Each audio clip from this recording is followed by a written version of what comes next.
नमस्कार दोस्तों। आज आपके सामने कर्मा रिकानेशन टॉर्कन सदाएं की पुस्तक से पिछले अध्याय लेकर उपस्थित हूँ। आइए दोस्तों, इसकी अगली कड़ी में ध्यान से सुनते हैं। अध्याय 14, कर्म को उलट देना की अगली कड़ी।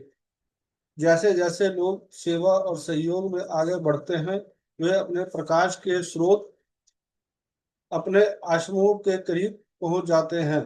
धीरे धीरे अपनी सेवा और सहयोग के कारण वे एक ऐसा कर्म निर्मित करते हैं जो उन्हें सीधे आश्रमों और आश्रमीय गतिविधियों में जाता है।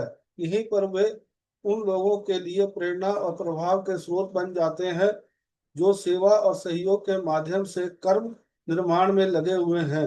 हमारे जीवन की सबसे बड़ी जीत उस समूह का हिस्सा बनना है जो समस्त मानवता की सर्वोच्च भलाई के लिए कार्य करता है। कर्म न केवल सकारात्मक या नकारात्मक समूह बनाता है, बल्कि ऐसी परिस्थितियों भी पैदा करती है जिनमें कुछ लोग किसी भी समूह के भीतर या बाहर अलग थलग उदासीन महसूस करते हैं। शिक्षा कहती है कि ये लोग अतीत में केवल अपने अपने जीते थे, दूसरों की मदद या नुकसान पहुंचाने की कोशिश नहीं करते थे, और कर्म ना कर्म ना उन्हें वह दिया जो वे चाहते थे। क्या ऐसी स्थिति अनिश्चित काल तक बनी रहती है? शिक्षा कहती है ऐसा हो सकता है और नहीं भी। ऐसा तब हो सकता है जब व्यक्ति लगातार खुद को अलग थलग करता रहे और मानवता के शरीर में एक ट्यूमर बना ले। न्याय के दिन उसका ऑपरेशन किया जाता है और उसे अराजकता की शक्तियों में फेंक दिया जाता है। ऐसा नहीं हो सकता क्योंकि अकेलेपन का दर्द और दबाव इस हद तक पहुंचा जाता है कि वह अंत हानिकारक कार्यों या सहयोग के माध्यम से लोगों से जुड़ जाता है। सूक्ष्म और मानसिक जगत में भी यही नियम लागू होता है। लोगों इन तीन समूहों में बटे हुए हैं। उच्च मानसिक जगत में सभी समूह सहयोगात्मक कार्य में लगे रहते हैं। निम्न मानसिक स्तर पर विभाजन होते हैं क्योंकि पक्ष अभी तक अपने मतभेदों के कारणों को नहीं समझ पाते हैं। उच्चतर सूक्ष्म जगत में आनंद, परमानंद और प्रेम के लिए समूह है। निम्नतर सूक्ष्म जगत में विरोध है। निम्नतर सूक्ष्म जगत में विरोध है। अकेले लोग अक्सर इतरिक तलों में देखे जाते हैं।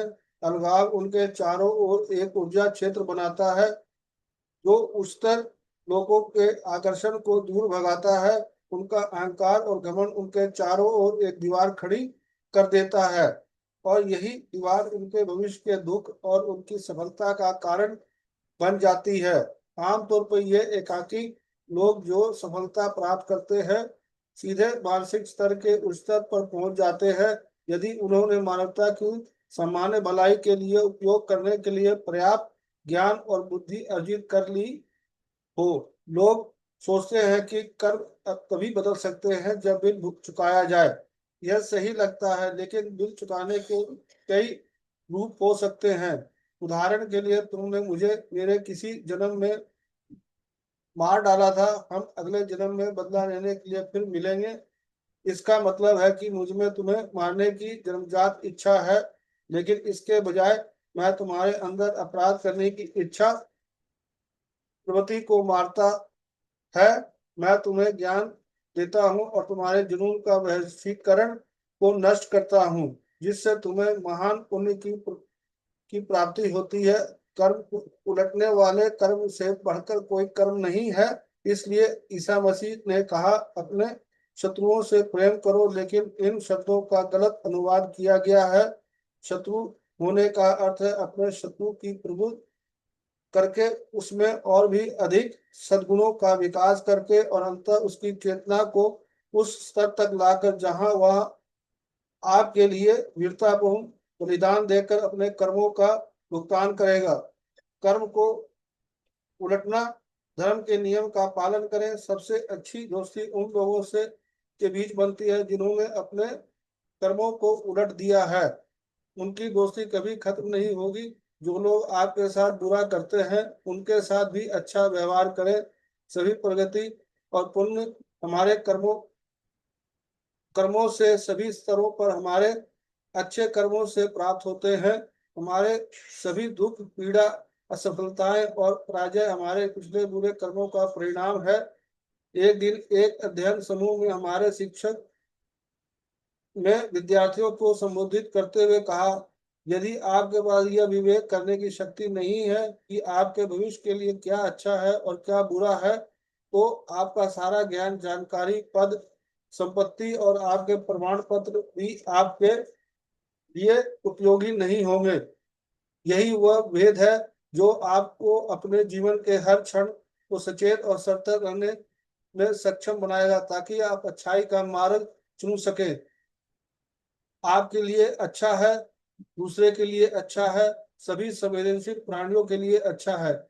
यह विवेक और अच्छाई का चुनाव ही आपके विकास के पथ पर आपके आपको प्राप्त होने वाले स्तर का निर्धारण करेगा।